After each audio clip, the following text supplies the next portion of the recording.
Oke, saya mulai saja perkuliahan hari ini. Bismillahirrahmanirrahim. Assalamualaikum warahmatullahi wabarakatuh. Waalaikumsalam Waalaikumsalam warahmatullahi warahmatullahi wabarakatuh. Alhamdulillahirrahmanirrahim. Pada kesempatan kali ini saya bisa berjumpa lagi dengan teman-teman kelas antropologi hukum A dan antropologi hukum B, di mana pada kesempatan kali ini kita sudah berada dalam tatap muka yang ke-10. Jadi 2 minggu setelah pelaksanaan di minggu ke-8. eh Sebelum saya memulai perkuliahan, saya izin reminder lagi, khususnya untuk kelas antropologi hukum A, terkait tugas UTS sesuai dengan deadline pengumpulan. Kalau untuk kelas B, semuanya alhamdulillah sudah mengumpulkan. Sekarang tinggal yang kelas A, yang belum ada sama sekali yang mengumpulkan kepada saya. Oke, itu reminder dari saya. Nah, untuk perkuliahan kali ini, sengaja saya cek kehadiran atau absensi di akhir perkuliahan, karena biar tidak ada pengulangan cek presensi ya. Jadi saya alternatifnya adalah cek kehadiran, absensi di akhir perkuliahan. Oke, pada pertemuan kali ini saya melanjutkan materi yang sebelumnya. Kalau materi yang sebelumnya berbicara tentang masyarakat, kekuasaan, kemudian tingkah lakunya, dan bagaimana dampaknya terhadap hukum, kemudian implikasi hukum terhadap hal-hal yang bersifat sosial, begitupun sebaliknya. Sehingga nantinya hukum itu akan dijadikan sebagai alat atau tools untuk merekayasa masyarakat, dan hal ini dilihat dari 3 hal. Baik itu dari kebudayaan manusia, kemudian dilihat dari keturunan ataupun ciri secara fisik, ciri secara biologis manusia itu, dan kemudian yang terakhir sudut pandang manusia terhadap produk-produk hukum. Hal ini merupakan 3 objek hukum dalam kajian antropologi hukum. Dan saat ini saya akan lebih meluaskan lagi pembahasannya terkait dengan kebudayaan sebagai unit kajian utama dalam antropologi hukum. Saya share screen.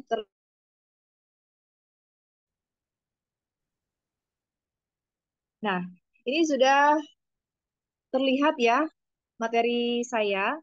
Jadi pada materi ini sebenarnya ada 3 hal yang nantinya akan saya bahas. Yang pertama, kebudayaan beserta wujudnya.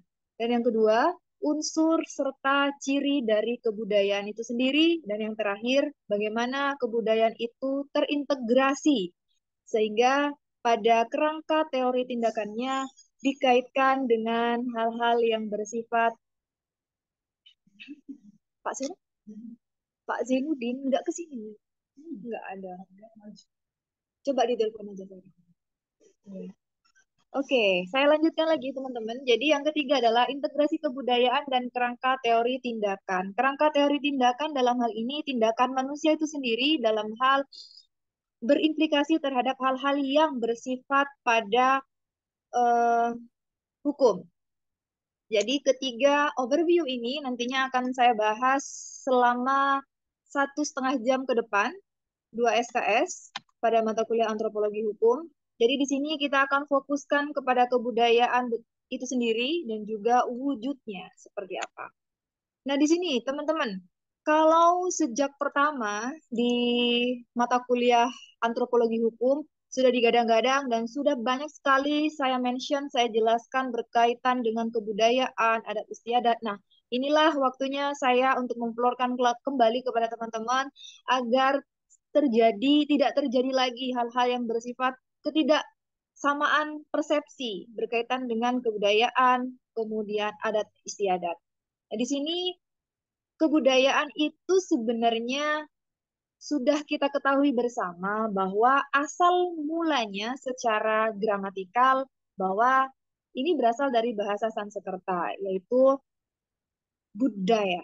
budaya. Jadi bentuk jamak dari kata budi dan ini berarti akal ya atau budi, pekerti begitu. Jadi kebudayaan ini bisa dikatakan sebagai hal-hal yang berkaitan dengan akal manusia. Dan ini berupa cipta, karsa, dan juga rasa. Dan ini bersumber dari akal pikiran manusia. Sedangkan kebudayaan itu adalah hasil dari cipta karsa dan rasa itu. Jadi kata culture, kata kebudayaan ini merupakan kata yang sama artinya dengan kebudayaan. Dan berasal dari bahasa uh, color atau COLORE ini yang berarti mengolah kemudian mengerjakan dan yang paling terutama ini berkaitan dengan tanah. Dan kenapa kemarin pada saat presentasi yang saya ingat itu di presentasinya Jejen mengatakan kembali kepada tanah. Secara definitif hal yang dimaksudkan kembali kepada tanah itu adalah hal-hal yang berasal dari sumbernya. Jadi di mana sumbernya yaitu akal. Dan hal ini secara keseluruhan membentuk suatu sistem gagasan bahwasanya tindakan dan hasil karya manusia ini dalam kehidupan masyarakat ini dijadikan sebagai milik diri manusia itu dengan cara belajar. Jadi tindakan manusia yang didapat dan dijadikan milik manusia ini dan didapat dengan cara belajar ini seperti tindakan naluri, kemudian refleksi, beberapa tindakan manusia yang kemudian mampu naluri itu terbawa dalam gen-gen yang bersama eh, kelahirannya, misalnya makanan, minuman, kemudian hal-hal yang berjalan dengan kedua kakinya, itu menjadi satu kesatuan yang bersinergi. Dan konsep ini lambat laun ini berkembang, teman-teman, menjadi segala upaya dari tindakan manusia itu sendiri untuk mengolah lagi, mengolah tanah dan mengolah alam. Mengolah tanah dan mengolah alam maksudnya mengolah tempat mereka tinggal, di mana mereka berasal. Ya, jadi peradaban dalam hal ini menunjukkan bahwa sebenarnya sistem nilai dari budaya, budi atau akal yang itu menjadi sumber dari kebudayaan, itulah yang dikatakan peradaban dengan istilah Inggrisnya itu civilization. Jadi civilization ini merupakan hal yang Oh, biasa ataupun lumrah dipakai untuk menyebutkan bagian-bagian dari pengetahuan seperti organisasi kenegaraan, kemudian sopan santun, pergaulan, dan ini berkaitan dengan hal-hal yang sering manusia lakukan dalam kehidupan bersosialnya.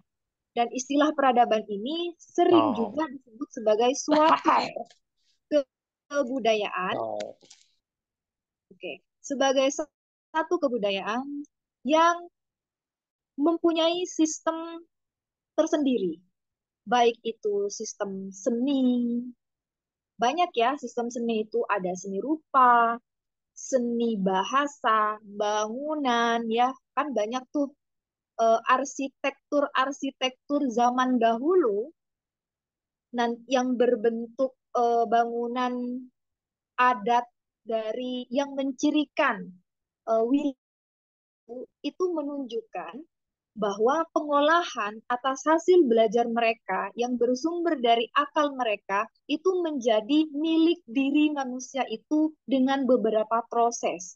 Yang pertama dari tindakan naluri, refleksi yang seperti saya sebutkan di awal, dan ini menjadi satu kesatuan bersinergi bersama kelahirannya. Kelahirannya dia. Jadi dia itu berasal dari tanah mana? Misalnya nih dari tanah Toraja, ya. Kemudian dia itu berasal dari tanah Dayak.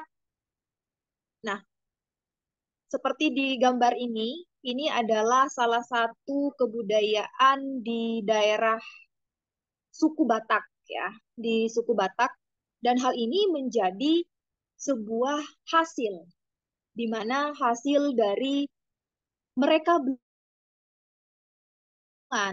refleksi tindakan manusia yang dilakukan secara spontanitas dan ini merupakan bentuk reaksi terhadap hal-hal baik itu yang bersifat mengolah, mengerjakan, terutama yang berkaitan dengan tanah ataupun yang kembali lagi kepada asal muasal kita.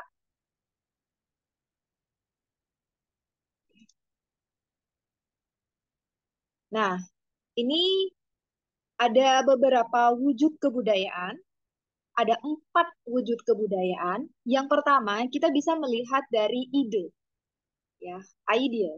Kemudian yang kedua ada aktivitas, yang ketiga ada artefak, dan yang terakhir ada adat istiadat. Dan pada layar, kalian bisa melihat betapa kayanya Indonesia dengan pluralismenya, bahwa Indonesia memiliki ragam budaya, ragam seni, dan hal ini menjadi bentuk aktivitas yang mereka terus lakukan. Dan ini menjadi milik mereka. Tidak mungkin orang yang bukan berasal dari suku Bali, suku Batak, kemudian melakukan ritual Batak. Ya. Jadi hanya orang yang memiliki darah keturunan sana yang bisa melakukan ritual-ritual atau upacara semacam ini. Kemudian saya jelaskan dari ide dulu yang pertama. Oke. Ide, sebenarnya kalau kita berbicara masalah ide, istilah ide ini berkaitan juga dengan ideologi. Apa yang menjadi eh, sumber acuan manusia itu untuk melakukan segala sesuatunya. Seperti Indonesia, Indonesia memiliki ideologi bangsa, yaitu Pancasila.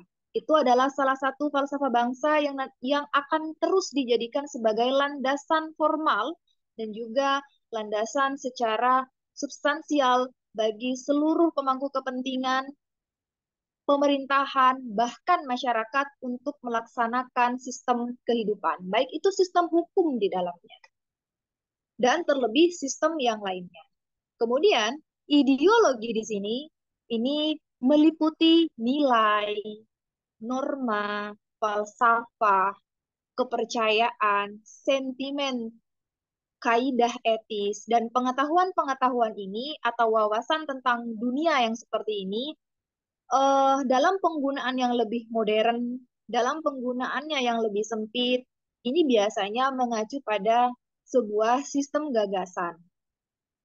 Nah, sistem gagasan yang dapat digunakan untuk merasionalisasikan, kemudian memberikan suatu bentuk teguran, misalnya ada suatu tindakan dari penduduk wilayah tertentu yang mana tindakan itu menyerang kewilayahan dari daerah ataupun suku lain. Dan hal ini nantinya akan memberikan implikasi. Karena kita berbicara masalah antropologi hukum, pastinya implikasi yang dimaksud adalah implikasi hukum. Kemudian, setelah kita tahu bahwa, oh ternyata, misalnya nih, Madura dengan Bali. Oke, kita berbicara etnis dulu, jangan ke kepercayaan. Kepercayaan bolehlah. Jadi gini, orang Bali atau penduduk Bali, warga Bali, Hinduisme itu beranggapan bahwa eh, daging ataupun daging sapi ya itu adalah daging yang suci dan itu tidak boleh untuk dimakan. Sedangkan untuk umat Muslim, kepercayaan umat Muslim beranggapan bahwa daging babi itu haram untuk dimakan, sedangkan untuk Hinduisme itu tidak haram untuk dikonsumsi. Nah, hal inilah yang menjadi titik pembedaan sehingga apabila ada salah satu oknum ataupun pihak-pihak yang mempergunakan kesempatan untuk menyerang eh, etnis atau entitas tertentu sehingga hal ini menguntungkan salah satu pihak ataupun merugikan pihak yang lainnya, hal ini diyakini harus tetap memiliki etos yang tinggi dan ini kembali lagi kepada ideologi kita. Kalau misalkan kita diintervensi atau kita itu didiskriminasi karena adanya perbedaan tersebut, maka kita tidak bisa serta-merta menganggap mereka itu sama dengan kita. Jadi, toleransi terhadap adanya perbedaan itu, baik itu yang bersumber dari kepercayaan, bersumber dari falsafah, bersumber dari nilai, bahkan bersumber dari kaidah etis, itu adalah bagian dari ide yang perlu kita lakukan eh, penetralisiran. Jadi tidak semuanya kita anggap itu sama. Karena apa? Di awal saya menjelaskan bahwa apabila ada seseorang pemimpin dari negara lain menjadi pemimpin di suatu negara, contohkanlah di Indonesia, maka otomatis orang tersebut tidak akan sama sepenuhnya cara dia itu memimpin sebuah negara ketika berada di negara asalnya dengan negara di mana dia tinggal saat ini. Itulah yang menjadi penyebab dan latar belakang kenapa kebijakan-kebijakan yang nantinya akan diambil itu berdasarkan ide atau ideologi yang dia bawa sejak lahir ataupun sejak dia tinggal selama bertahun-tahun itu melekat pada dirinya dan itu akan berimplikasi secara hukum. Dalam pengertian ini, bahwa ideologi ini menggunakan atau bahkan mencocokkan fakta demi mendukung sikap ideologisnya.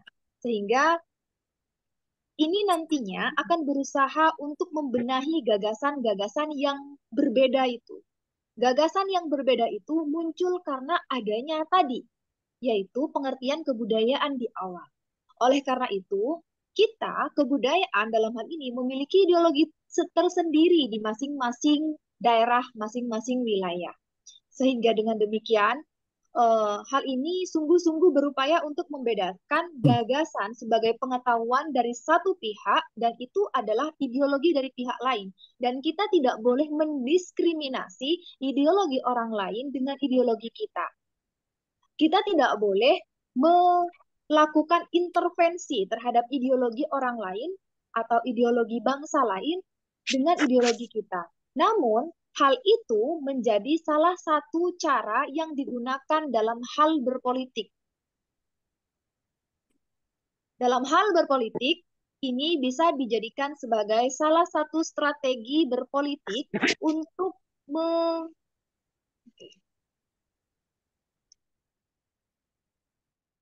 strategi berpolitik untuk mendapatkan kekuasaan. Jadi misalnya seperti ini, saya contohkan pada sekelompok kepercayaan tertentu misalnya. Sekelompok kepercayaan tertentu menganggap bahwa aliran dari madhab Rifai, madhab Syafi'i misalnya.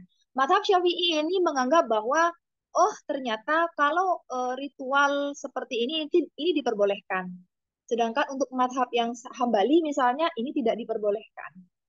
Ideologi yang berbeda seperti ini akan dijadikan sebagai salah satu strategi untuk mencapai yang namanya uh, tujuan tertentu dengan cara-cara berpolitik. Oleh karena itu, dia akan membuat sebuah penawaran taktis, agar tujuannya itu bisa tercapai dan dia mendapatkan banyak sekali dukungan dari pihak yang dia buatkan kebijakan sesuai dengan ideologinya. Nah, oleh karena itu, meskipun pada dasarnya ideologi dari bangsa tertentu, ideologi dari golongan tertentu itu tidak boleh diintervensi dan tidak boleh dilakukan diskriminasi, dalam hal ini, dalam strategi politik ini adalah salah satu cara taktis untuk mendapatkan dan juga mencapai tujuan tertentu. Bukan merubah, tapi hal ini bisa dirasuki untuk mencapai ya. Jadi tidak merubah isi dari ideologi itu, tapi mempengaruhi orang-orang yang memiliki ideologi itu untuk bisa menjadi atau di bawah pengaruh kita. Kemudian yang kedua, di sini ada aktivitas atau tindakan ya, teman-teman. Nah, aktivitas ini merupakan wujud dari kebudayaan sebagai tindakan berpola. Jadi ada model-modelnya ya, teman-teman. dari manusia dan juga dari masyarakat di suatu daerah. Jadi sebagai perwujudan gagasan dalam kebudayaan itu, aktivitas ataupun perilaku dari eh, manusia itu dibagi lagi menjadi dua, teman-teman. Yang pertama secara verbal, lisan dan juga tulisan, dan yang kedua nonverbal, artefak dan juga alam.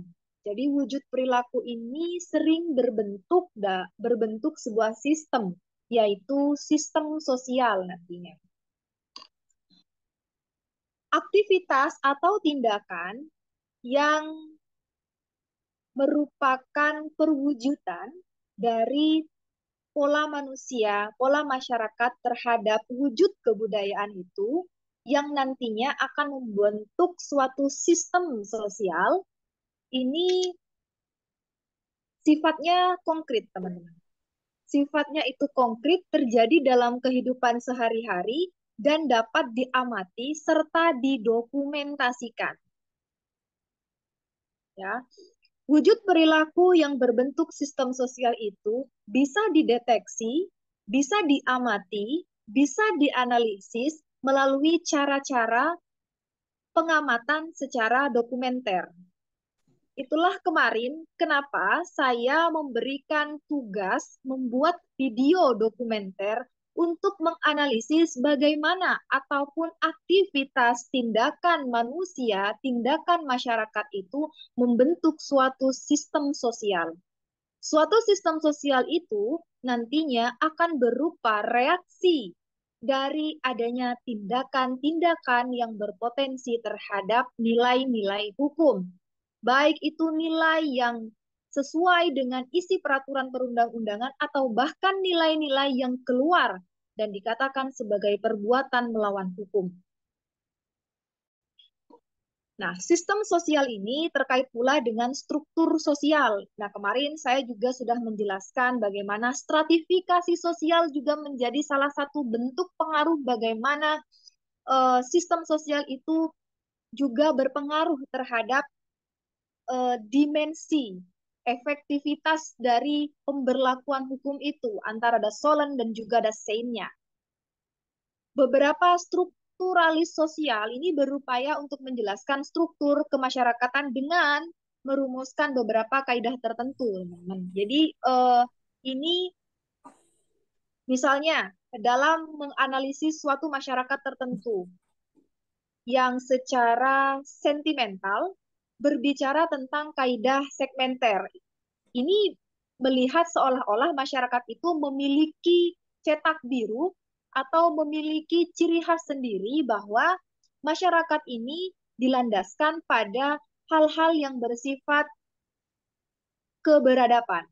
Jadi kaidah ekuivalensi ini melihat pada solidaritas garis keturunannya, kemudian bagaimana darah dia atau gen dia menjadi seseorang yang mudah untuk dipengaruhi, seseorang yang tidak bisa mengontrol diri atau seseorang yang jauh dari kata sabar begitu.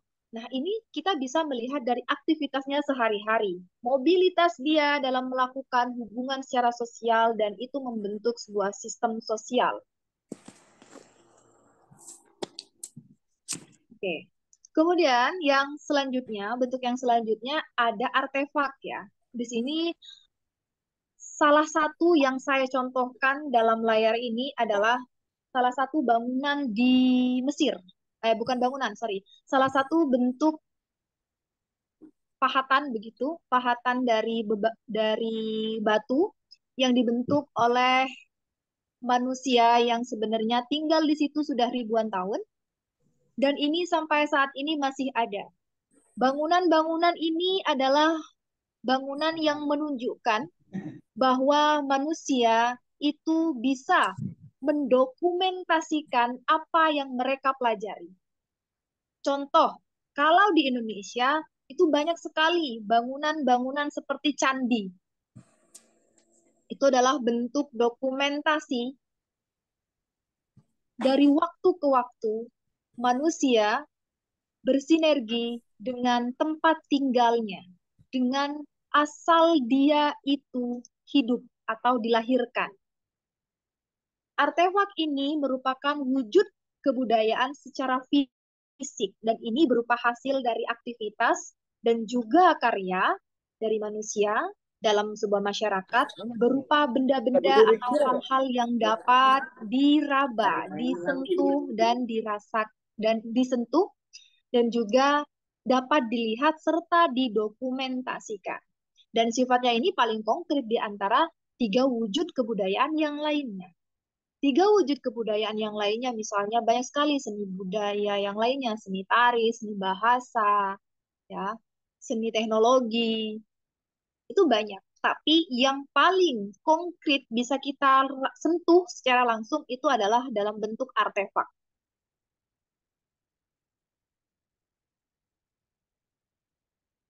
Dalam kehidupan masyarakat, wujud kebudayaan yang satu ini tidak bisa dipisahkan dengan wujud kebudayaan yang lainnya. Pada faktanya seperti itu, teman-teman.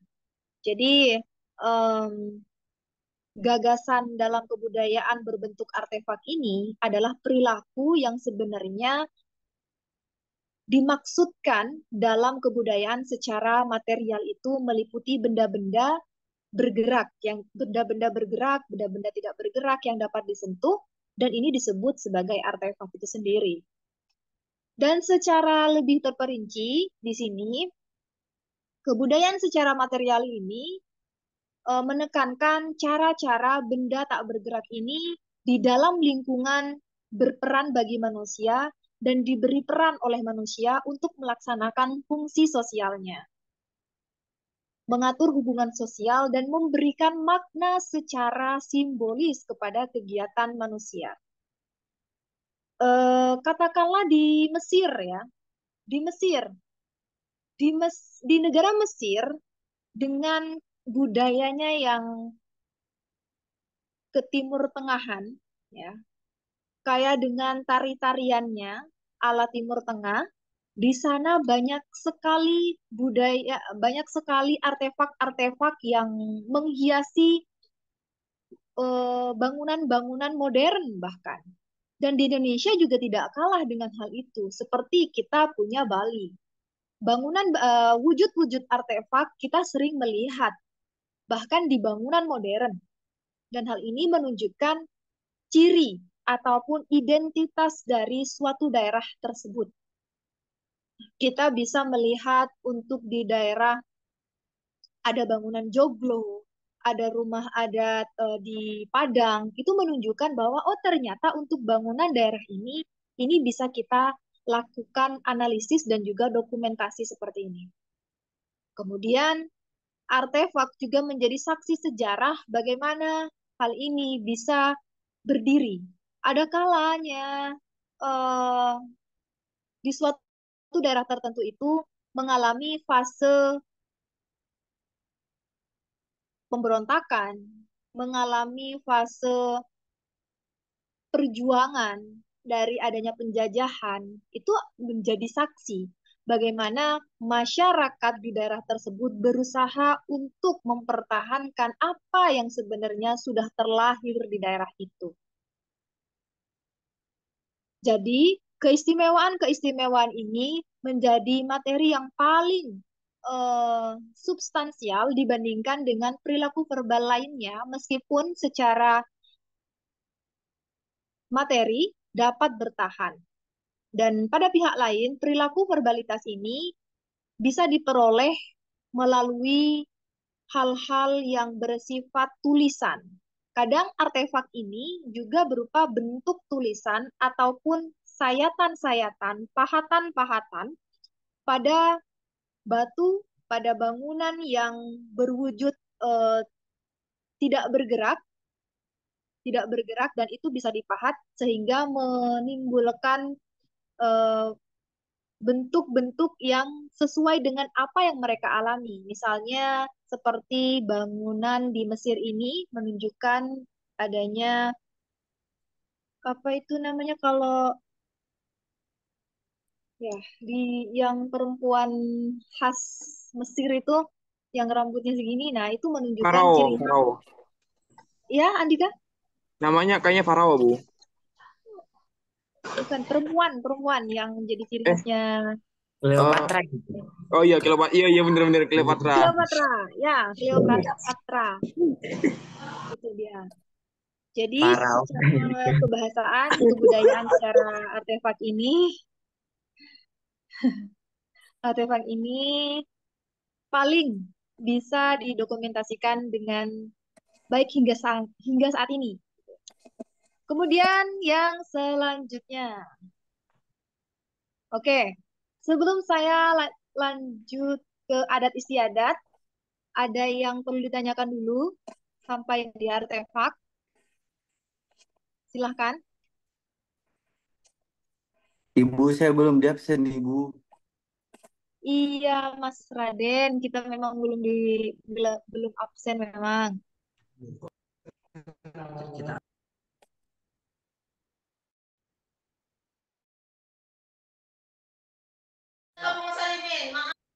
Apa Al? Mau tanya Al?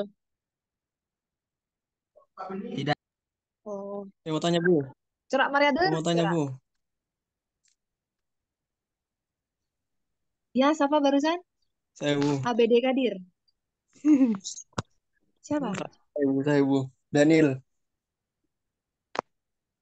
Daniel. Ya, silakan Daniel.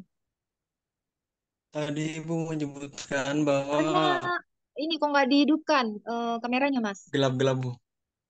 Ya, nggak apa-apa, gelap-gelap lah. Tadi Ah, Ibu tadi Ibu menyebutkan bahwa kebudayaan itu dilakukan oleh orang-orang yang memiliki kebudayaan di daerah sekitar itu sendiri Bu. Nah, maka dari itu sumber pertanyaan saya yang dimana ketika seseorang di situ menjalankan sebuah kebudayaan, maka mm-mm. orang di sekitar itu secara otomatis akan mengikuti kebudayaan tersebut. Nah, pertanyaannya adalah apakah kebudayaan itu yang mengharuskan orang yang ada di sekitar itu mengikuti kebudayaan tersebut atau orang yang ada di sekitar itu dengan secara moralnya itu mengikuti kebudayaan tersebut, Ibu? Oke, seperti itu ya, Mas. Ibu. Oke, terima kasih pertanyaannya, Mas Daniel. Nah, berkaitan dengan pertanyaannya Daniel, bagaimana sih sebenarnya eh, tindakan yang seyogianya dilakukan bagi masyarakat yang bukan merupakan penduduk asli masyarakat tertentu yang memiliki kebudayaan tertentu? Apakah masyarakat pendatang itu harus mengikuti kebudayaan yang ada di daerah atau bagaimana? Pada intinya, hal ini kembali lagi kepada yang namanya ide atau ideologi, ya kan?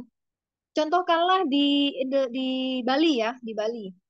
Kalau orang Islam, saya tadi Muslim ya, Muslim, nggak bisa bilang ya Muslim.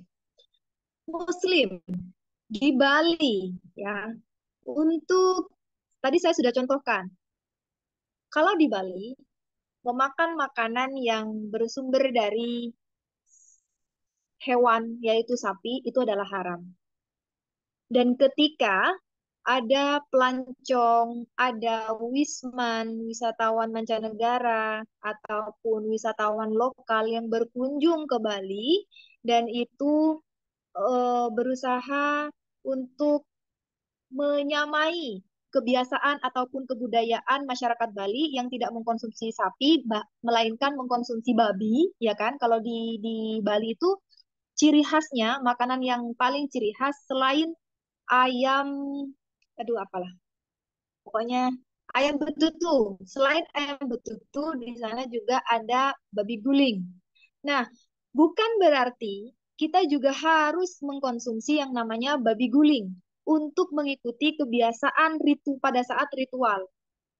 Mungkin ada kalanya, misalnya kita berkunjung ke Bali untuk menghadiri acara pernikahan, upacara kematian, itu eh, salah satu menu utamanya adalah babi guling.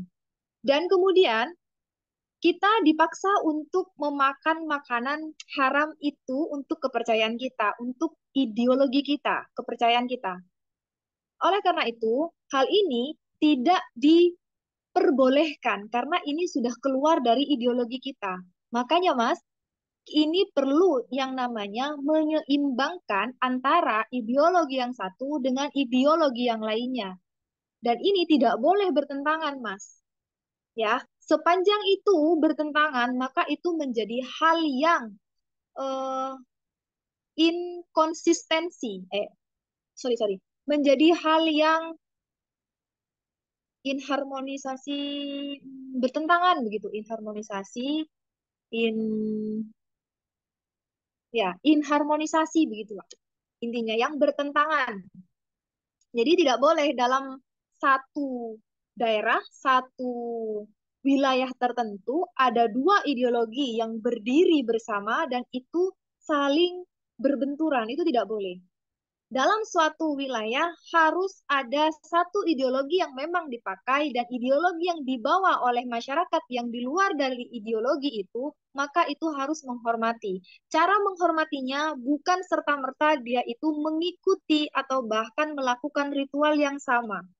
Dia bisa tidak melakukan ataupun keluar sementara untuk menghormati apa yang dilakukan. Begitupun sebaliknya, apa yang menjadi ideologi asal-muasal wilayah tersebut tidak boleh mendiskriminasi terhadap ideologi dari orang yang menjadi orang yang berkunjung ke wilayahnya itu. Makanya dari sini aktivitas atau tindakan dari pola manusia tersebut tidak boleh menjadi hal yang bertentangan secara struktur sosial dan hal ini memerlukan garis konsistensi dari masing-masing pihak. Jadi masing-masing pihak itu harus membawa solidaritas dari tiap-tiap garis keturunannya itu. Bukan lantas kita masuk ke wilayah Bali, kemudian kita menghadiri sebuah ritual upacara, ngaben contohnya, lalu kita mengikuti. Mengikuti dalam hal ini proses upacaranya, misalnya kita ikut minum air apanya gitu, kemudian kita mengikuti bacaan-bacaannya. Nah, itu sudah keluar dari ideologi yang kita bawa sendiri. Nah, tentunya dalam hal ini tidak diperkenankan secara eh, budaya. Jadi civilization itu pada hakikatnya memang membentuk dan memperlihatkan milik diri manusia, bukan menjadi hal yang harus dibuat-buat. Jadi tidak boleh yang namanya kebudayaan itu kemudian kita klaim kita bertentangan dengan yang namanya ide atau ideologi, ya. Makanya dari sini kita perlu menekankan bagaimana transendan dari masing-masing ideologi itu untuk dibawa dan dipertahankan tanpa melibatkan adanya pertentangan. Seperti itu, Mas. Mas, ada tanggapan atau cukup atau bagaimana? Tadi yang tanya. Cukup, cukup, Ibu. Oke.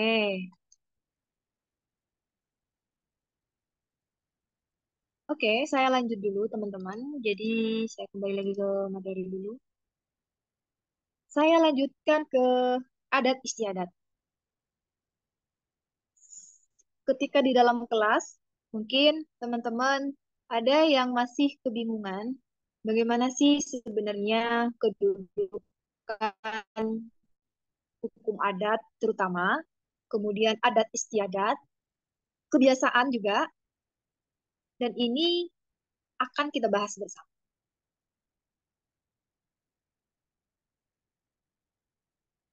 Tiga hal yang perlu kalian ingat dalam hal ini. Dalam kita mempelajari yang namanya adat istiadat. Jadi, yang pertama itu kita melihat sistem nilai budaya, pandangan hidup, dan juga ideologi. Jadi, sistem nilai yang pertama. Sistem nilai ini adalah tingkatan tertinggi dan paling abstrak dari adat istiadat. Ini namanya sistem nilai ini karena terdiri dari konsep-konsep mengenai segala sesuatu yang dinilai berharga, memiliki nilai, ya, value. Dan ini penting oleh suatu masyarakat tertentu yang bersangkutan dan mendukung hal itu. Nilai-nilai budaya ini berfungsi sebagai pedoman hidup suatu masyarakat di wilayah tertentu yang secara sifatnya itu sangat umum, ruang lingkupnya luas, dan biasanya ini sulit untuk diteruskan, dituangkan secara rasional dan nyata. Dan nilai budaya ini nantinya akan mengganti suatu nilai budaya dengan budaya yang lainnya. Oh ini, ada di kelas ya? Iya. Oke, jadi sistem ini menjadi pendorong yang kuat untuk mengarahkan kehidupan warga masyarakat dan sistem nilai ini nantinya akan mendorong dan mengarahkan eh, secara kolektif golongan masyarakat untuk bisa mencapai yang namanya pandangan hidup. Bedanya, kalau sistem nilai pedoman hidup yang dianut oleh masyarakat, sedangkan pandangan hidup ini merupakan suatu pedoman yang dianut oleh golongan-golongan ataupun individu-individu tertentu dalam suatu masyarakat, karena pandangan hidup itu tidak berlaku bagi seluruh masyarakat. Itulah yang ditanyakan oleh Daniel tadi, bahwa tidak bisa dalam suatu daerah tertentu dengan adat tertentu, kemudian ada orang asing masuk, kemudian ada orang lain yang berkunjung ke wilayah tersebut, serta-merta menggunakan ideologi yang sudah ada di daerah itu untuk mempertahankan ideologinya. Begitupun sebaliknya, dan hal ini berlaku secara saling mempengaruhi. Makasih ya. Sudah ulang, Pak Den? Masih aja. Kemudian yang kedua, kembali lagi di sini ada ideologi yang juga merupakan sistem pedoman hidup yang ingin dicapai. That's why ini ingin dicapai oleh masyarakat suatu daerah tertentu yang menyangkut seluruh masyarakat atau golongan tertentu saja dalam masyarakatnya yang bersangkutan, dan istilah ideologi ini tidak digunakan untuk individu melainkan untuk sekelompok masyarakat. Itulah kenapa yang namanya pandangan hidup, kemudian ideologi sebagai sebuah sistem pedoman tata nilai dari kehidupan manusia memiliki konsep yang sedikit berbeda dalam tataran kolektif. Karena dalam hal ini sistem nilai dalam budaya itu sebagai pandangan hidup dan juga ideologi ini menjadi satu kesatuan tidak terpisahkan namun bisa dibedakan. Kemudian yang ketiga, adat istiadat. Nah, ini ya, adat istiadat, kemudian norma dan hukum. Norma ini terdiri dari aturan-aturan yang bertindak yang sifatnya itu sangat khusus, perumusannya sangat rinci, sangat jelas, tegas, dan tidak meragukan. Apabila terlalu umum, terlalu kabur, terlalu abstrak, maka norma itu tidak dapat mengatur tingkah laku manusia. Oleh karena itu, mengapa dalam sebuah sistem hukum di dunia, khususnya sistem hukum civil law, menginginkan yang namanya kepastian hukum agar mencapai yang namanya kepastian hukum itu untuk terhindar dari banyaknya pertentangan-pertentangan hukum yang lainnya. Misalnya nih, terjadinya banyaknya pelanggaran, penegakan hukum yang tidak terlaksana karena banyaknya kekaburan hukum, dan juga abstraknya dari nilai-nilai norma yang ada, dan hal ini memicu terhadap hukum adat terutama yang memang sudah ada dan menjelma dari keputusan-keputusan para fungsionaris hukum itu dalam arti yang luas, dan ini mempunyai konsekuensi yuridis. konsekuensi secara hukum bahwa dalam pelaksanaannya itu berlaku secara serta-merta ditaati dengan sepenuh hati. That's why berbeda dengan ideologi. Adat istiadat itu berbeda dengan ideologi. Kenapa juga hukum adat memiliki tingkat perbedaan dengan yang namanya ideologi. Jika ideologi itu menyangkut seluruh masyarakat atau golongan tertentu, yang itu merupakan sistem pedoman hidup bagi golongan masyarakat tertentu yang tidak digunakan oleh individu, dan dalam hal ini hukum adat itu dapat digunakan bagi masyarakat tersebut. Dan apabila ada masyarakat tersebut ataupun masyarakat dari daerah tersebut yang berusaha melewati batas tertentu dari sistem norma yang sudah dibentuk berdasarkan adat istiadat itu, maka dia bisa dilakukan penyelesaian secara hukum adat. Kemudian, yang selanjutnya, kita sudah masuk ke unsur kebudayaan, dan selanjutnya nanti kita akan jelaskan ciri kebudayaannya.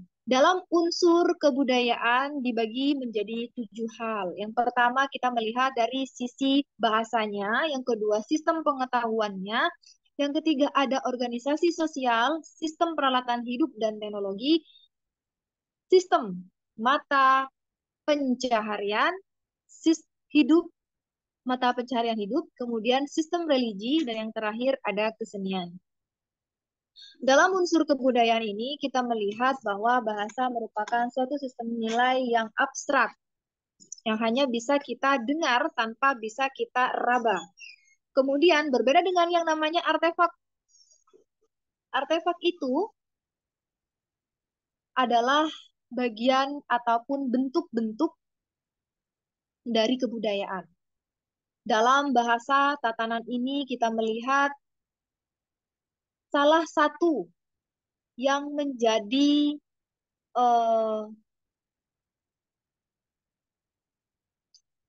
identitas, ya, yang menjadi identitas kewilayahan suatu negara berdasarkan bahasa. Ini kita berbicara secara universal, tidak hanya di Indonesia yang kaya akan pluralismenya. Kita berbicara dalam kacamata secara dunia, kebudayaan di seluruh dunia. Misalnya nih dalam bahasa, kita melihat bahwa bahasa itu memiliki keistimewaan yang mencirikan masyarakat tertentu. Sedangkan untuk sistem pengetahuan, seperti yang saya sampaikan di awal pada sejarah antropologi, bahwa diawali dari bangsa Eropa yang penasaran terhadap masyarakat di luar Eropa seperti apa. Bagaimana ketika masyarakat di luar Eropa dipengaruhi oleh kebudayaan-kebudayaan yang ada di Eropa. Begitupun seterusnya hingga fase keempat. Pada fase keempat yang terakhir, bangsa Eropa berupaya dan berusaha untuk mendoktrin kebudayaan yang sudah ada di negara lain dengan kebudayaan yang mereka bawa. Bahkan mereka ingin mengambil kebudayaan orang lain tersebut. Mereka ingin menguji bagaimana sih sistem pengetahuan di negara lain. Apakah mereka cukup kuat dibandingkan dengan negara kita? Sistem pengetahuan ini melihat bagaimana masing-masing negara itu bisa mempertahankan apa yang dimiliki. Sistem pengetahuan yang dimiliki oleh bangsa Indonesia, contohnya adalah mitos. Mitos adalah salah satu hal yang masih dipercaya ada di sekitar kita. Selain mitos, ada juga hal-hal yang bersifat gaib, ya, seperti ilmu sihir. Kita masih mempercayai hal itu. Dan di sebagian negara, ada juga yang tidak mempercayai hal itu. Ilmu sihir. Kemudian, itu merupakan sistem pengetahuan, teman-teman. Jadi, sistem pengetahuan ini tidak hanya bersumber dari ilmu pengetahuan, namun apa yang kita alami juga. Kemudian, yang ketiga, ada organisasi sosial. Unsur kebudayaan dari aspek organisasi sosial. Organisasi sosial yang paling kita rasakan di sini ada ASEAN. ASEAN merupakan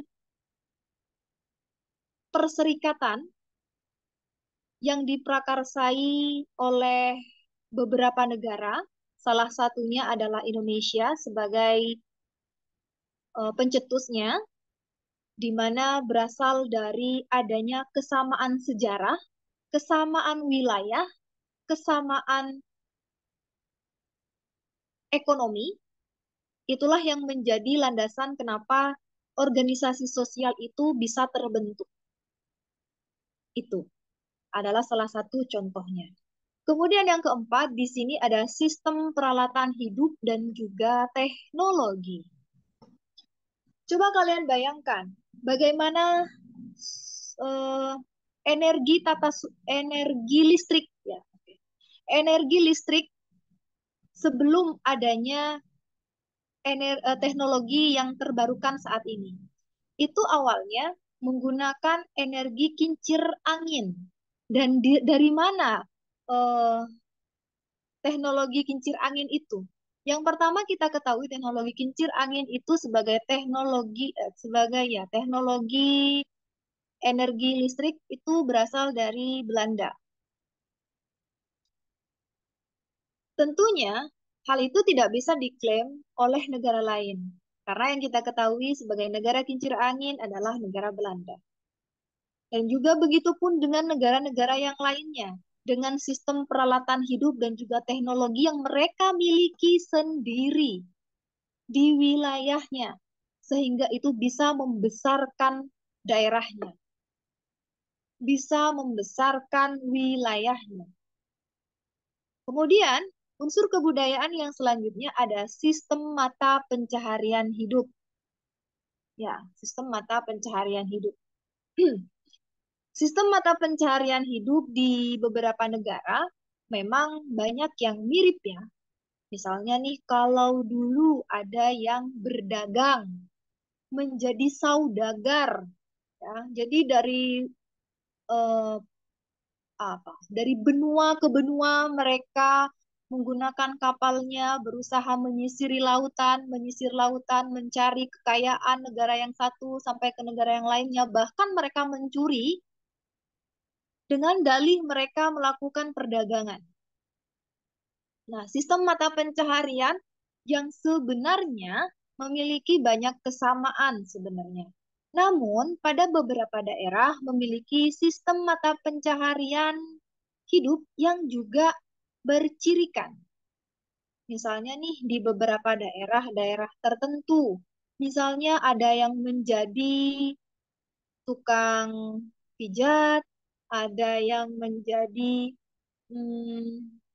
dukun, ada. Kalau itu balik lagi ke versi yang sebelumnya. Ada juga yang menjadi rentenir. Nah, rentenir itu sejak dahulu sudah ada. Jadi sistem peminjaman uang di bawah tangan yang tanpa adanya agunan, kemudian itu dengan bunga yang tinggi, itu sudah ada sejak dahulu, sejak zaman kolonial. Untuk mempertahankan hidupnya, mencari nafkah, bertani, ya kan? Kemudian dia itu menjadi seorang terpelajar. Itu menjadi ciri khas dari masing-masing unsur kebudayaan. Dan caranya pun berbeda dari masing-masing daerah. Teknik perdagangan, politik perdagangannya pun berbeda. Ada yang menawarkan seperti ini kalau daerah lain. Kalau daerah lain menawarkan seperti ini. Nah, itulah yang menjadi pembeda dari masing-masing daerah, masing-masing negara untuk menawarkan bagaimana mereka itu melakukan transaksi. Dan itu berdampak pada saat ini, gitu ya. Misalnya nih, Indonesia bekerja sama dengan Cina. Cina memiliki strategi perdagangan sendiri, dan itu sudah ada sejak turun-temurun. Begitupun Indonesia dengan strategi politik bebas aktifnya. Indonesia punya cara sendiri untuk melakukan negosiasi, untuk melakukan diplomasi. Begitupun cara-cara yang dilakukan untuk bisa mempertahankan negaranya dan mencari, menafkahi negaranya, membiayai negaranya, dan mempertahankan kedaulatan negaranya. Dan yang keenam, ada sistem religi. Sistem religi ini balik lagi bagaimana kita mempercayai adanya religiusitas itu, kepercayaan secara religiusitas antara manusia dengan Tuhannya, dan itu menjadi bagian dari unsur kebudayaan. Dan ini berbeda, teman-teman. Kalau misalnya di Indonesia memiliki yang namanya Islam kejawen, belum tentu di Mesir ada Islam kejawen. Ya. Itu yang menjadi pembeda ternyata. Di Indonesia ada ciri tersendiri, bahkan dari sistem religinya sekalipun. Di negara lain pun mungkin demikian. Untuk Kristennya, umat Kristen di Indonesia dengan di negara Belgia misalnya, itu pasti ada sedikit perbedaan. Hal ini juga dilihat dari bagaimana sejarah-sejarah yang muncul dan dituangkan dalam beberapa kali revisi kitabnya. Banyak yang diamandemen, itu menunjukkan bagaimana perbedaan-perbedaan itu muncul berdasarkan sejarahnya. Dan yang terakhir, ini yang paling sering kita rasakan, yaitu kesenian. Kesenian itu banyak sekali ya, baik itu seni yang bisa kita lihat secara entertain, dan juga seni-seni yang lainnya, baik itu berupa ritual, eh, upacara, keagamaan, dan non-keagamaan.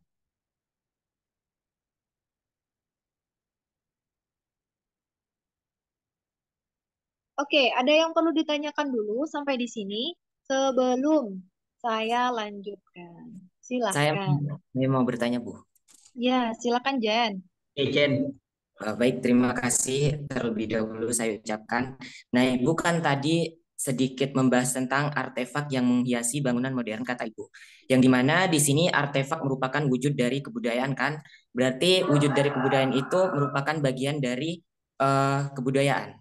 Nah, di sini Ibu, dengan artefak yang menghiasi bangunan modern, apakah di sini dapat dikatakan bahwa budaya itu bisa berkembang, Bu, atau tidak?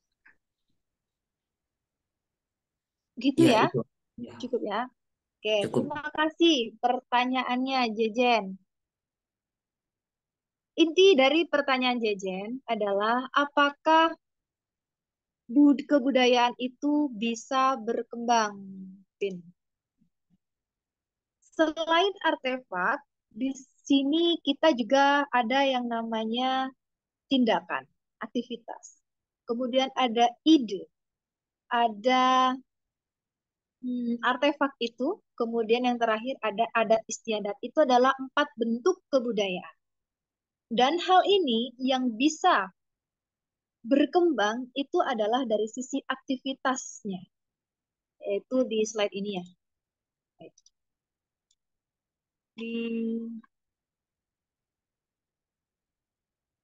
Nah ini, di slide ini, aktivitas atau tindakan. Baik itu yang dilakukan secara verbal ataupun non-verbal. Jika hal itu bisa dilakukan secara verbal, tulisan, lisan, itu bisa sih. Kolaborasi, itu bisa dilakukan. Dan itu bisa di-combine, bisa dikolaborasikan dengan apa yang ada saat ini, misalnya dengan artificial intelligence, dan itu bisa diklaim. Karena begini, Mas, yang namanya kebudayaan dengan 4 bentuk kebudayaan itu sebagai tindakan berpola dari manusia itu otomatis ini tidak akan stagnan. Ini pasti akan berkembang cenderung dengan manusianya itu sendiri. Namun kebudayaan yang sudah ada sebelumnya itu tidak serta-merta hilang begitu saja. Di awal saya sudah menjelaskan bahwa apa yang sudah menjadi secara lahir, yang sudah dimiliki secara lahir itu tidak bisa hilang begitu saja dan diklaim oleh orang lain. Kemudian secara non-verbal, artefak dan juga alam. Nah, artefak ini dalam bentuk fisik ya, kita bisa dokumentasikan. Nah, ini juga bisa berkembang, Mas. bisa berkembang. Dan juga secara alamnya juga bisa berkembang. Misalnya nih, di daerah yang banyak kepulauannya, misalnya di Madura, ya, di Madura. Madura yang awalnya ini dikenal dengan Pulau Garam. Namun, istilah Pulau Garam itu tidak didaftarkan ke UNESCO sebagai ciri utama dari Pulau Madura. Tapi yang didaftarkan apa? Kris. Justru kris yang didaftarkan sebagai bentuk dari artefak atau aktivitas tindakan manusia secara nonverbal. Inilah wujud perilaku yang nantinya berbentuk sebagai sebuah sistem sosial. Barangkali nantinya ketika ada inovasi baru dan ini menjadi ciri khas baru dari suatu wilayah tertentu, ini akan berubah lagi, tidak lagi keris, gitu loh. Dulunya Pulau Madura itu dikenal dengan Pulau Garam. That's why sekarang tidak. Kita akan mengenal Pulau Madura itu ada dengan Pulau Keris. Makanya di sini ini apa ya Mas? Berkembang dan ini kita bisa melihat dari pola perilaku perwujudan masyarakat bagaimana dia itu menyeimbangkan antara gagasan dalam kebudayaan dengan aktivitasnya sehari-hari. Kalau misalnya hal ini tidak memberikan sebuah nilai yang signifikan terhadap konsistensi dan juga perbaikan-perbaikan nilai yang lainnya, maka ini akan memilih yang lainnya. Jadi intinya dari pertanyaannya Jejen, ini bisa saja berkembang. Jadi yang berkembang itu adalah aktivitas atau tindakannya. Sedangkan apa yang sudah menjadi pakemnya seperti ide atau ideologi itu tidak akan berubah. Kemudian adat istiadat itu tidak akan berubah. Yang namanya ritual ngaben ya seperti itu. Yang namanya upacara di Batak ya seperti itu. Kemudian yang namanya tradisi di Batak, kemudian tradisi di wilayah Dayak, ya seperti itu, nggak akan berkembang begitu. Yang berkembang adalah aktivitas atau tindakan manusianya. Dalam hal ini, perilaku verbal dan juga non-verbal. Gitu ya, Jen? Iya, Bu. Ya, siap dimengerti. Silakan tadi ada yang raise hand ya. Kevin ya?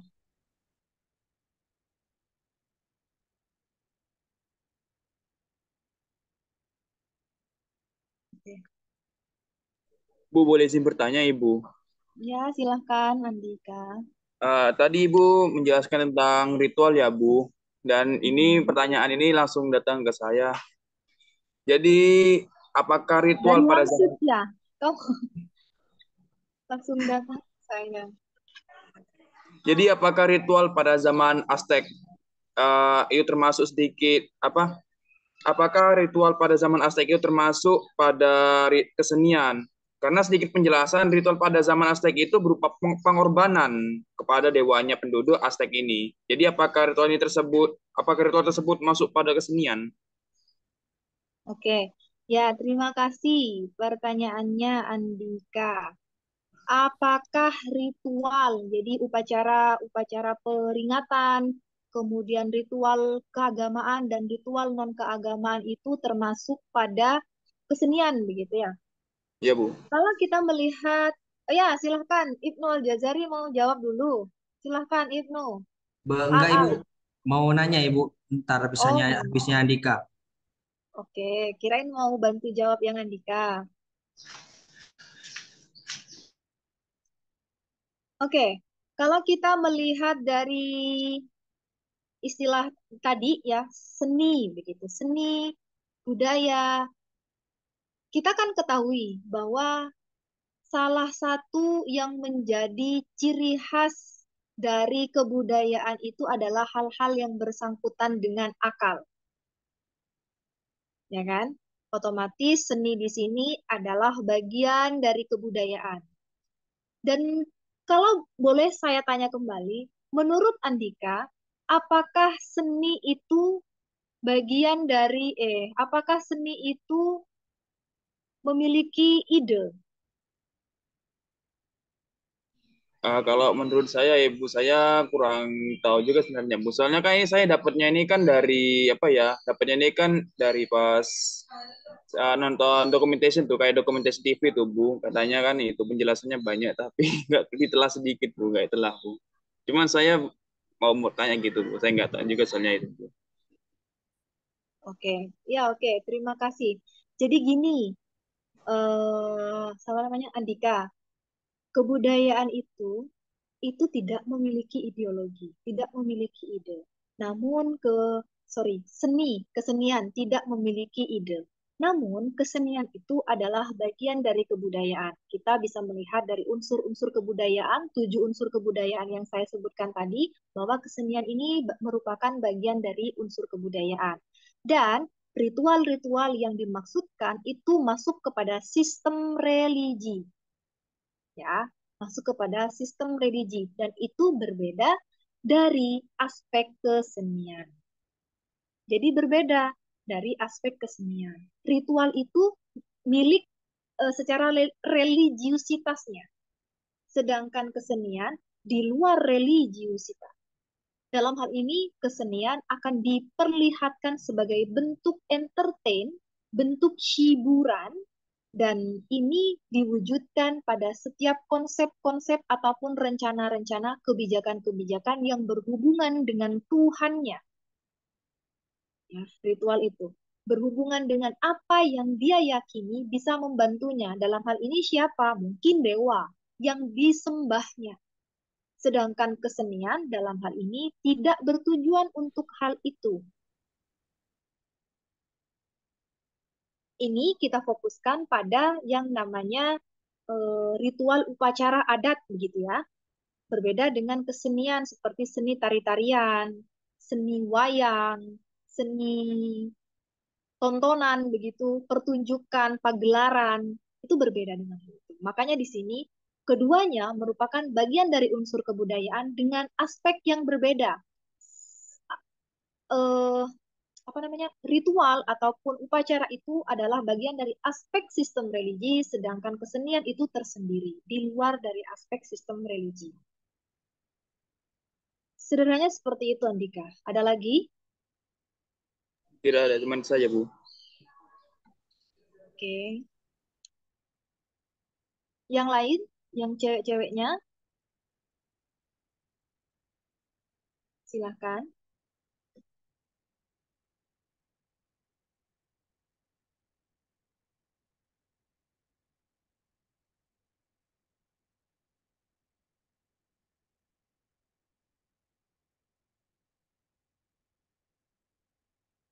Oh ya, mohon maaf Bu, mungkin aja saja ada pertanyaan juga Bu tadi Bu, Ajes. Oh iya, siapa namanya dah? Siapa tadi yang mau tanya? Ibnu Ibu Al-Jazari. Al-Jazari, Bu. Al, ya, Al itu ya. Bu. Ayo Al. Al, coba Al, maelang Al.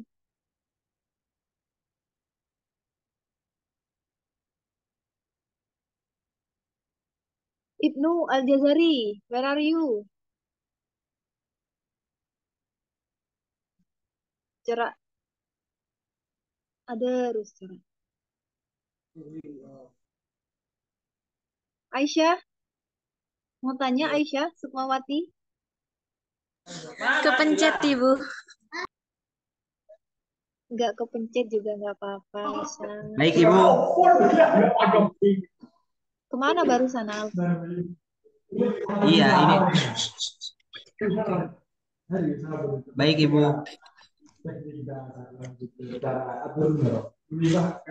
Yo, ayo. Oh, siap, Ibu.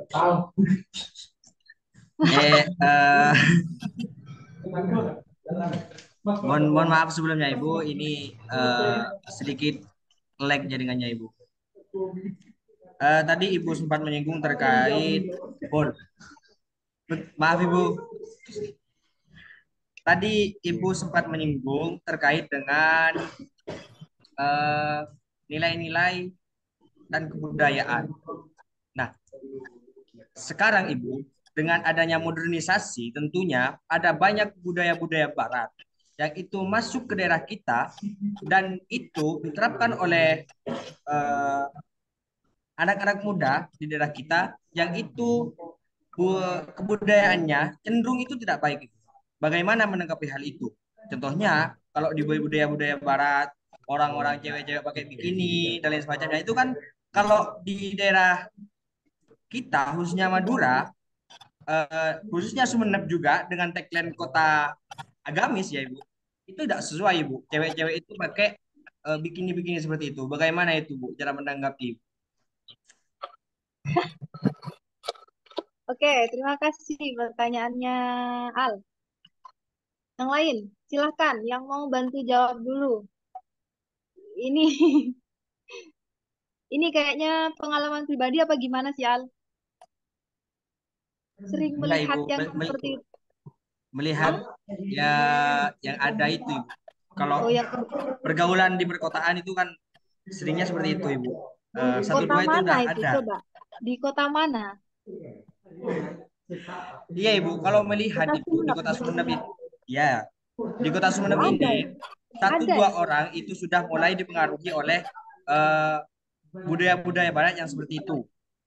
Pakai bikini-bikini, kan itu kan kalau dilihat itu kan tidak pantas Ibu.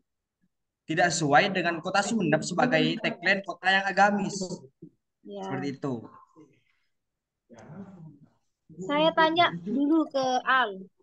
Apakah yang seperti itu bernilai menurut kamu? Gimana Ibu?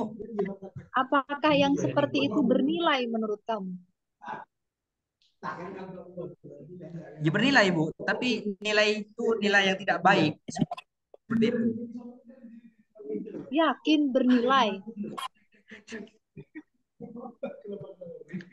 Hmm, iya Ibu. Karena gini, sistem nilai budaya itu kan tingkatannya paling tinggi. Seperti yang saya katakan tadi. Sistem nilai itu tingkatannya paling tinggi, paling abstrak dari sebuah culture. Dan hal ini dikarenakan dari konsep-konsep mengenai segala sesuatu yang dinilai berharga dan penting bagi warga masyarakat yang bersangkutan. Namun dalam hal ini, pengaruh dari budaya yang katanya kamu ya, budaya barat, yang mempengaruhi terhadap budaya asli dari wilayah kita, yaitu wilayah daerah Kabupaten Sumeneb, dan itu menunjukkan banyaknya pergeseran nilai-nilai sosial begitu. Dan hal ini menurut saya tidak serta-merta menyalahkan budaya barat. Namun kita harus bisa mempertahankan yang namanya sistem nilai budaya yang kita miliki saat ini. Kita tidak bisa begitu saja menyalahkan budaya barat yang datang ke wilayah sini. Tapi kita juga harus bisa mempertahankan sistem nilai yang kita miliki. Sejauh mana? Contohnya ya, saya nggak jauh-jauh ke negara lain. Contohnya saja di Bali.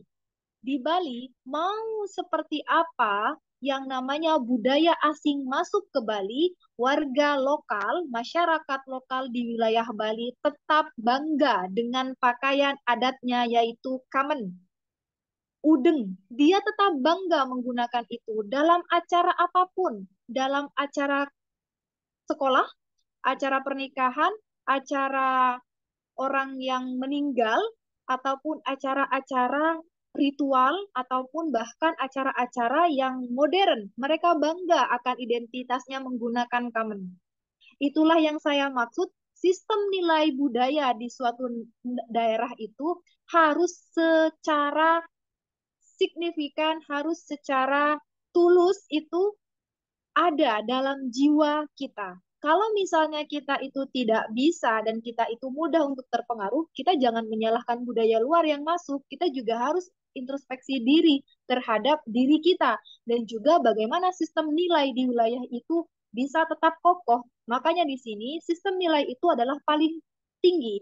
Jika yang paling tinggi itu saja bisa dipengaruhi, bagaimana dengan manusianya? Itu akan lebih mudah lagi untuk mempertak yang namanya sistem yang lainnya. Sistem nilainya saja sudah diobrak-abrik, sistem nilainya saja sudah diotak-atik oleh budaya lain, dan itu dengan mudah dilakukan, apalagi dengan sistem yang lainnya. Itu saja simpelnya. Jadi kalau misalnya sistem nilai budaya di suatu daerah itu sudah tidak bisa dipertahankan, jangan menyalahkan budaya asing yang masuk ke daerah kita. Itu karena lemahnya sistem nilai yang kita miliki dan kita tidak konsisten untuk itu. Seperti itu, Mas. Baik, Ibu. Oke, sama.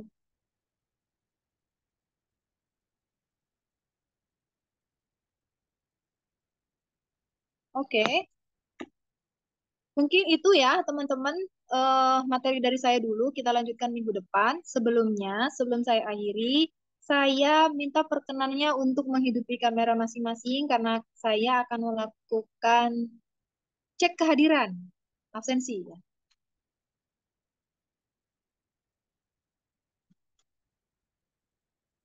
Silahkan diaktifkan dulu. Nah, jadi 2 kali saya panggil tidak ada tanggapan, berarti tidak ada ya.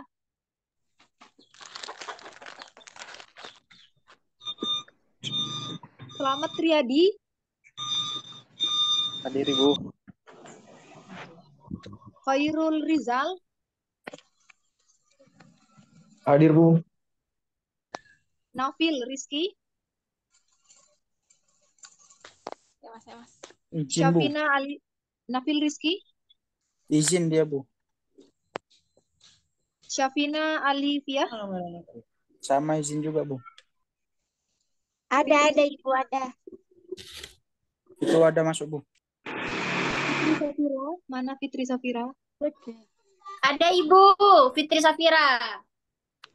Imam Lutfi Hidayat. Imam Lutfi Hidayat. Ada Bu.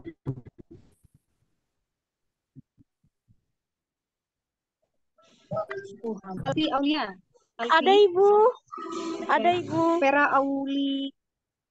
Julia. Ada Ibu. Mana Vera? Ada. Ana Hovifa. Hadir Bu. Ana Hovifa. Nelly Karoma. Hadir Ibu. Mana Nelly? Hadir Ibu. Ahmad Nova Arianto. Tidak ada. Ahmad Nova.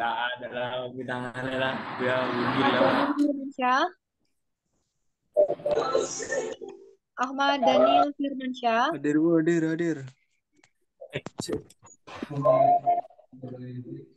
Mubarok. Hadir Bu. Andika Putra. Hadir Bu. Roti Helmi. Hadir Ibu. Safira Nur Auliati Karoma. Hadir Ibu.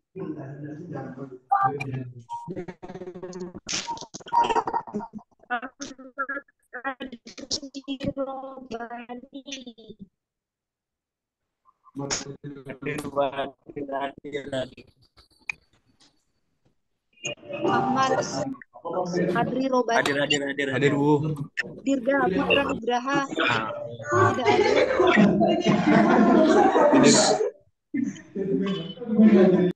Oke, Dirga. Profif Agustiawan. Oh anjing. Profif. Maulana Alfi. Aliful. Maulana Hadir Aliful. Ibu. Oke. Ihsan Ramadhani Saputra. Ihsan. Bella Bahrini. Hadir Ibu. Reva Rusadi. Reva. Ada Bu. Reva Rusadi. Ada Ibu. Belum menghidupkan kamera ya Mbak Reva? Ada Bu. Wulandari. Wulandari nggak ada. Izin Ibu. Ahmad Baihaqi. Ahmad Baihaqi. Hadir Bu. Anisatul Alu. Alu. Ada Ibu. Muhammad Wilda. Hadir Muhammad Ibu. Wilda. Hadir. Kameranya Wilda.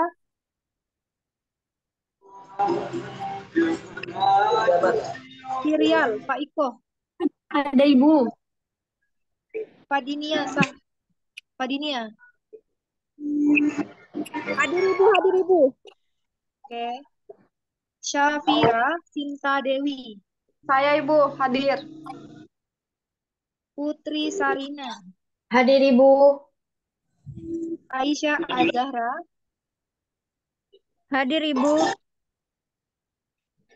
Syafira Aulina. Hadir. Oke. Uwais. Hadir Ibu, hadir. Mana Uwais? Saya Bu. Oke. Dimas Febri. Dimas Febri.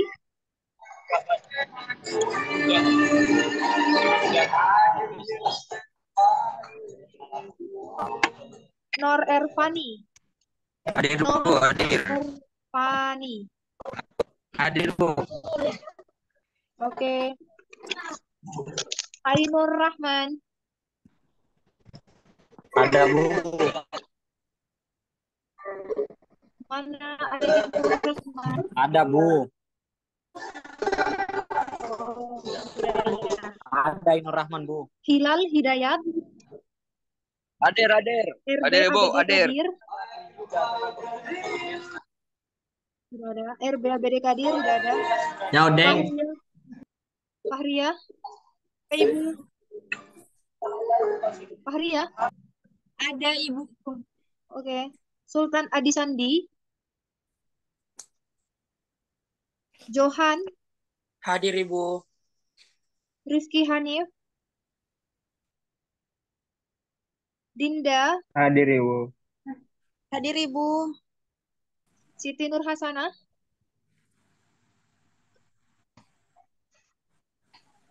Fatinatun Mahmudah.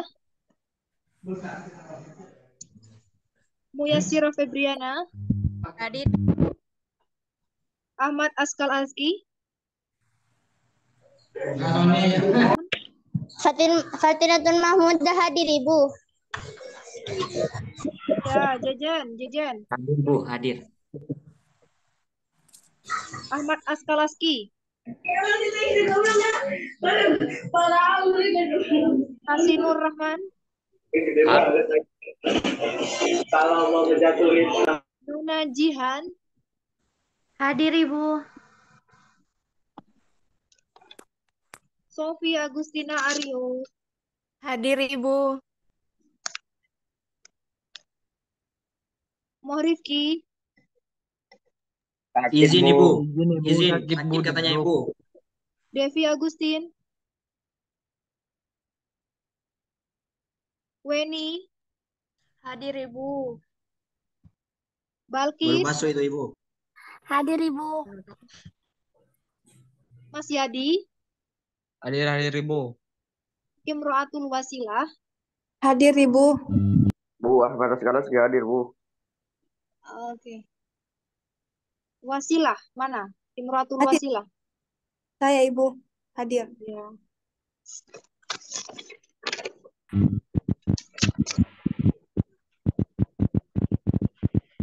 Erin itu Ibu. Erin. Hadir Ibu. Ya. Gesta. Hadir Helm Ibu. malah. Mirna Agustina. Hadir Ibu. Mo Ibnu Al-Jazari. Selalu hadir Ibu. Ustadz. Davi.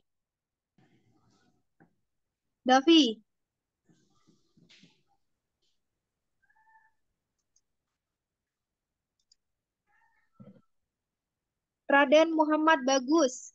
Hadir Bu. Sulaiman. Hadir Bu. Hadir. Hadir, Bu. Surya Damar. Ada Bu, hadir Bu. Hairun Baru Nisa masuk itu, Bu. Apri. Hairun Nisa Apri. Novia. Hadir Ibu. Teguh Maulana. Aisyah. Hadir Bu. Mana Aisyah itu? Mana Saya Aisyah? Bu. Oke. Oke, sudah saya panggil semua. Aduh. Ya, terima kasih untuk pertemuan hari ini. Saya akhiri dan sebelumnya saya mohon maaf apabila ada kekurangan, kekeliruan, dan juga hal-hal yang tidak berkenan. Mohon dimaafkan. Sampai bertemu di pertemuan mendatang. Terima kasih. Assalamualaikum warahmatullahi Zoom wabarakatuh. lagi ya. Waalaikumsalam. Waalaikumsalam warahmatullahi wabarakatuh. warahmatullahi wabarakatuh.